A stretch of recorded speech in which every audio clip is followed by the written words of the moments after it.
people need to know that Yeah. there are decent attorneys. They're not all horrible people.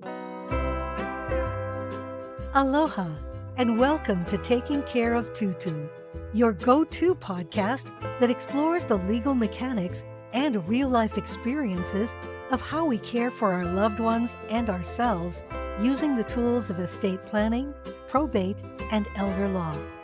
Your host, Meg Obanoff, and her dedicated Maui-based team are passionate about navigating the care and protection of parents and loved ones with the best legal tools available.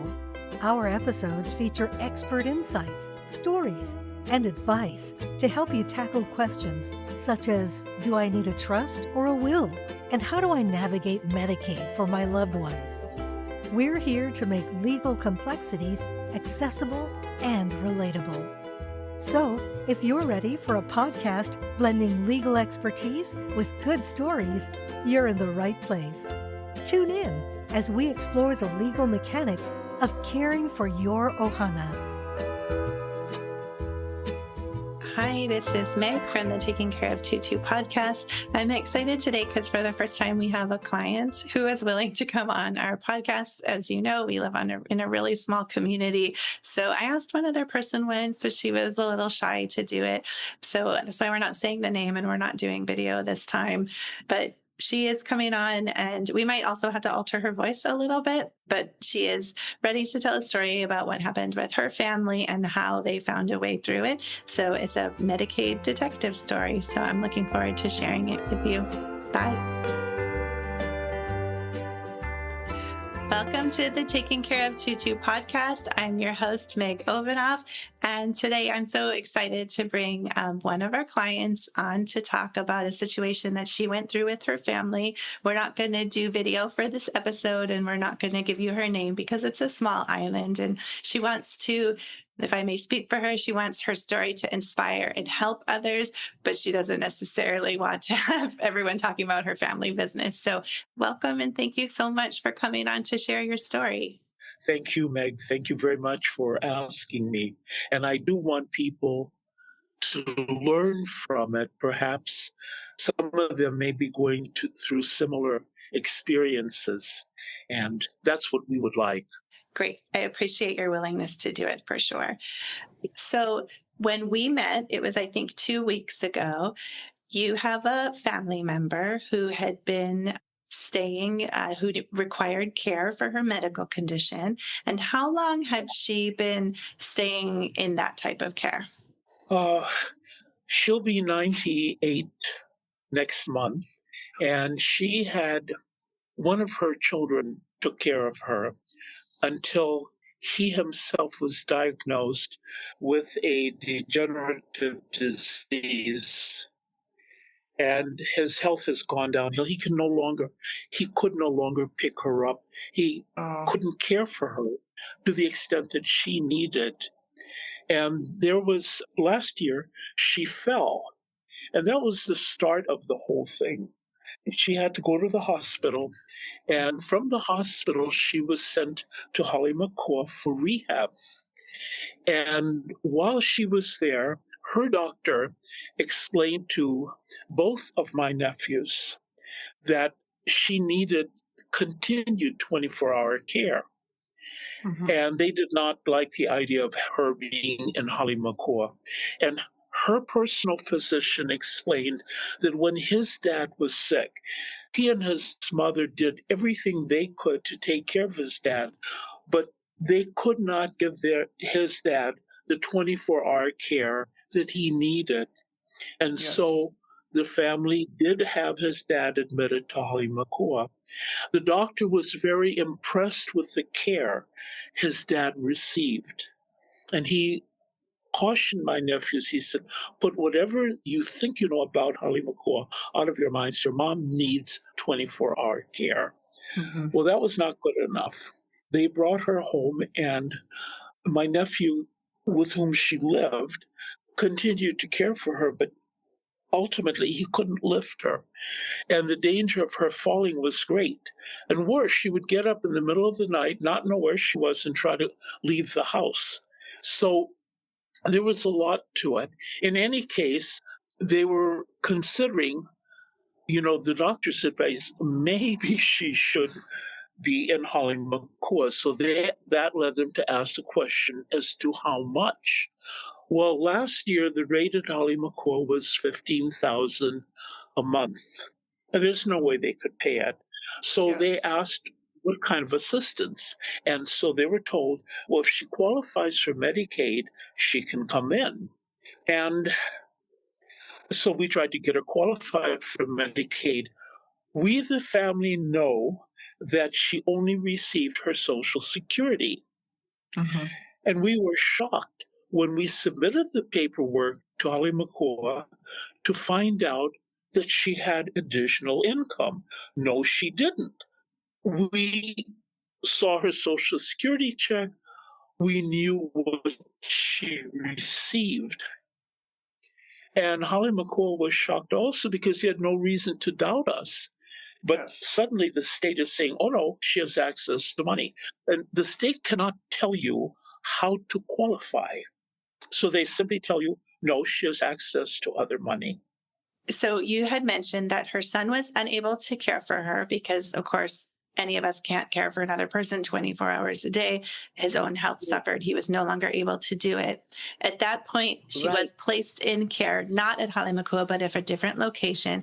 And the family was paying privately for that care. And how much was that? And that is what, Well, it's 7,000 plus. You have to pay the managing company, a nursing association management fee, which is 687 something. So close to 8,000 a month. Okay. And do you know about how long the family was paying that $7,000 a month? Until we get her qualified for something else. Oh, no, right. But do you remember when it started? This just started about 3 months ago that Okay. we were able to find a place for her. Okay, so And- you're happy that she has a place. The family's paying privately for the place. It's $7,000 a month, which is less than the private pay at Halemakua, but still very significant amount of money. So you folks put in a Medicaid application for her, and she was denied. And so Yes. when you came in my office, you showed me a page of the Medicaid denial. I'm going to just kind of talk about it from my point of view. So the family, there was 4 of them. They came in 2 weeks ago, and they said that this person, the one who's requiring care, she in the past had 2 houses, but she gave those 2 houses away 23 years ago, and she put Right. them in an irrevocable trust. And so then I looked at the letter, and do you remember what the page said that you showed me, the denial? Like there was this huge sum of money, and they said she has this huge 6-figure sum of money that you folks were like, she does not have that money. That money, it's not like she has a secret fund with hundreds of thousands of dollars in her checking account. And so you were like, what is this money? And I think before you came in, you had realized that money represents one of those houses. So you said, like, I remember what you said to me is someone must have put her back on the title after she gave it away. Who did this? How could they put her on title if she didn't sign anything? And so I was like, And we're still asking the question.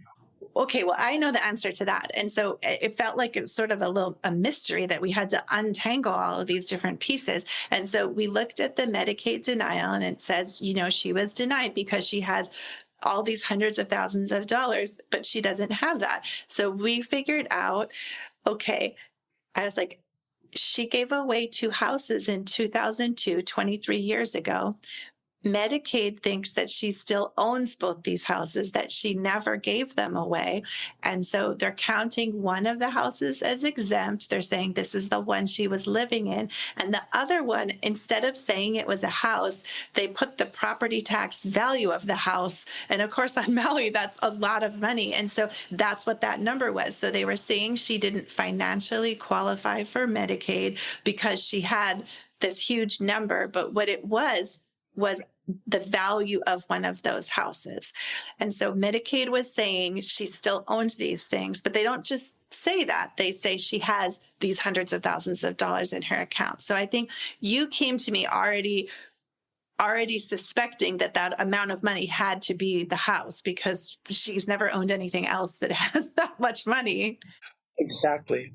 Okay, so then what we tried to figure out is we said, well, let's look at the deeds. So in 2002, she gave these houses away. Why don't we look at the deeds? And I think you and your family was worried that somehow she got put back on one of those houses, and that's why it was being counted as something she owned. So if you look at the property tax, you can see when the most recent deed was. And for her, for this individual, the most recent deeds were those 2002 deeds. So we knew that there had not been deeds since then. So we were able to look at the 2002 deeds. And then what we found out, the big reveal when we looked at these 2002 deeds, is that the deeds were done erroneously by her previous law firm.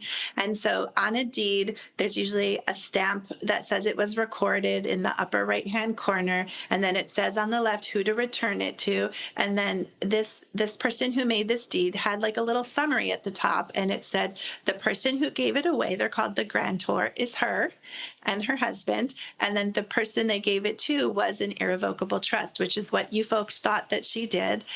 However, in the main part of the deed, so there was like this little title or summary at the top that said the correct thing. But in the actual deed itself, it said that the two of them, she and her husband, transferred it into a revocable living trust.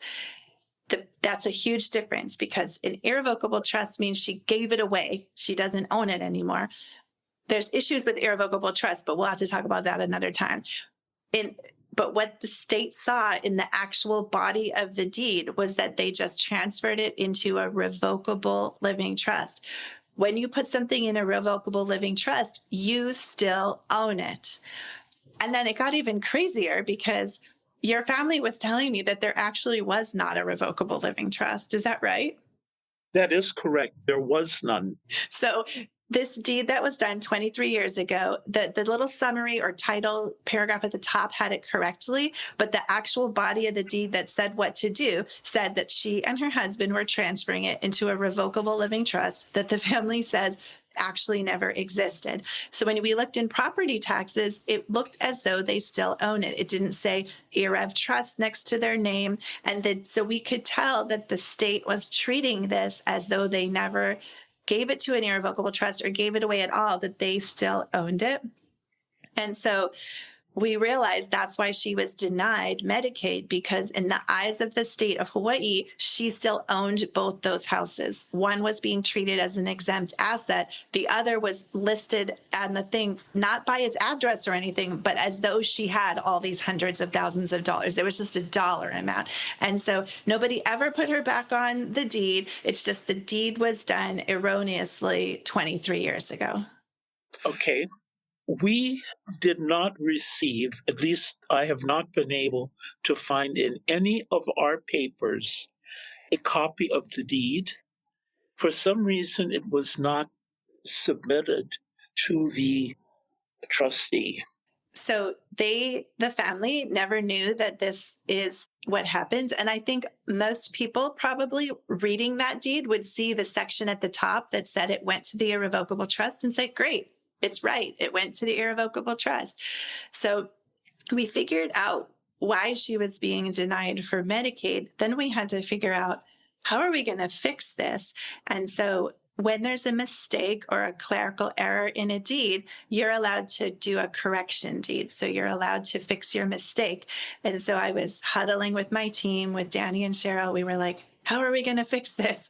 And we thought, well, we can do a correction deed, because clearly they meant to give it to the irrevocable trust. That's what it says at the top. And that this was just a mistake, because it said in the same first page of the deed that it was going to two different places. So obviously it was an error. So I said, I think we can correct this deed. But the problem was that her husband had passed away in these last 23 years. So that made it a little trickier, because you have to have the original people's signatures on the correction deed too. So we started thinking if it was us who was going to correct this, I think we would have to go to court. We would have to ask the court to sign off on the correction deed, and then she would try to apply for Medicaid again. And then we had the idea that, you know what, the law firm who made this error in the first place might want to have an opportunity to fix it. I certainly would really appreciate it if someone told me a mistake I made 23 years ago, and so I could be properly horrified and fix it as fast as possible. So at the end of the story, we were able to reach out. That firm still exists, luckily, and they were able, I sent them the deeds, spoke to the head attorney. She was able to see the error. It probably wasn't even her who did it because it was 23 years ago, but the firm did it. And then she said that they would work on correcting it. So I'm looking forward to keeping in touch with you because I'm wondering how they will correct those deeds because I wasn't sure. I was thinking we would probably have to go to court to do it. So I'm curious to find out how they'll get it done for you. Well, the thing is that you found out what was wrong and you didn't stop there. You thought about how you would do it and you gave them, believe it or not, credit for doing the same correct thing. It took them 24 hours to realize, oh my God, we could face a malpractice lawsuit. We better fix it. So thank you for doing that.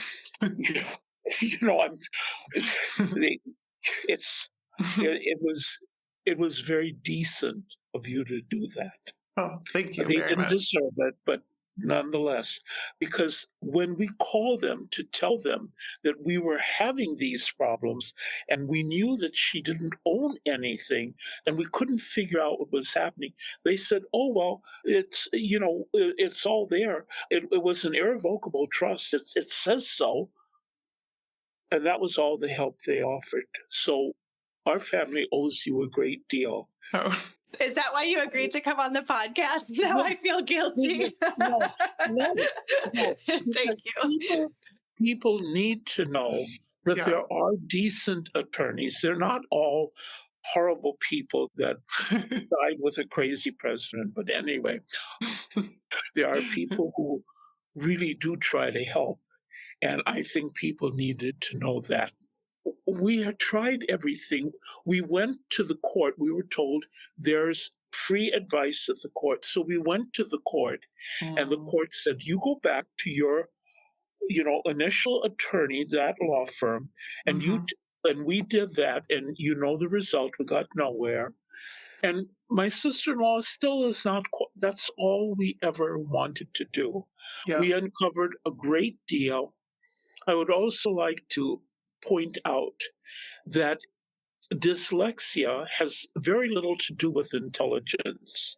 Dyslexia is a condition where you do not see numbers or words or letters the same way other people do. So are you saying that one of the family members is suffering from that or has dealt with that in their life? And that's why, and I hear you saying that, but I also think that most people without dyslexia would not necessarily read the deed, the full, every word of the deed. I think a lot of people don't do that too. So that's also another message, read your deed. And it would have been nice if we had had a copy of it. We didn't even know that there was a deed. There's nothing in the trust documents that we have that says see deed attached because there was none.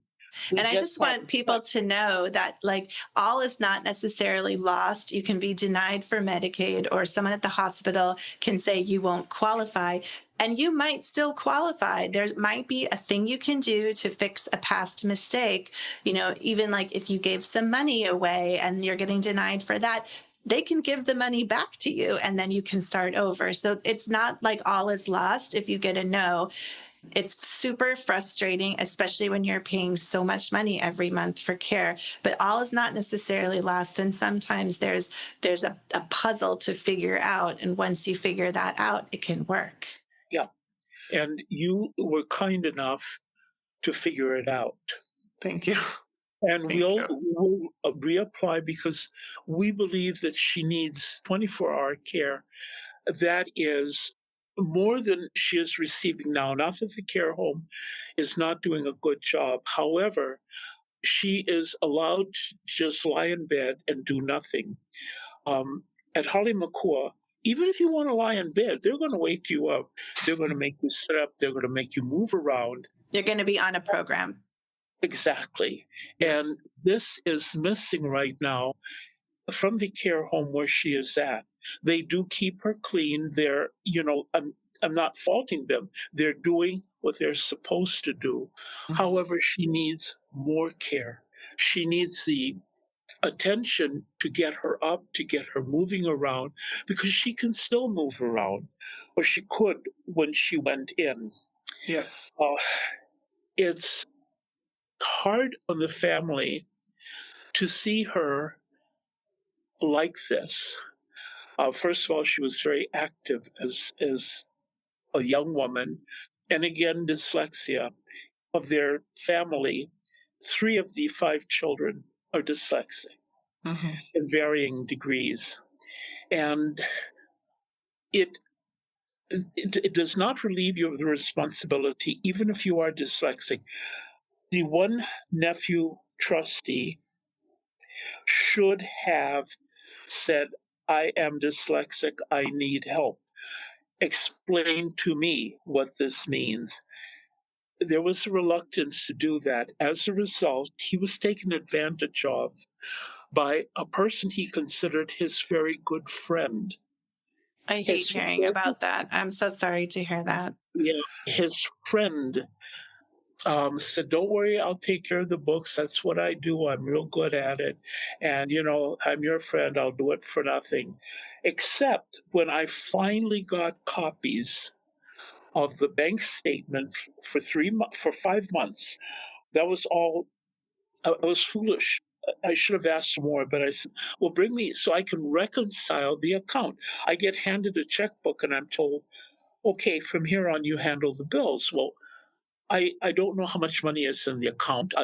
So I wanted bank statements. And the trustee did go to the bank. He got 5 months of statements and copies of the canceled checks. And I was horrified. I said, what did you do with $20,000? And he said, what are you talking about? I said, you took out $20,000. He said, I didn't. And I stopped right there because I knew what had happened. He could not keep track. And his friend helped himself. Okay? Oh, I'm really sorry to hear that.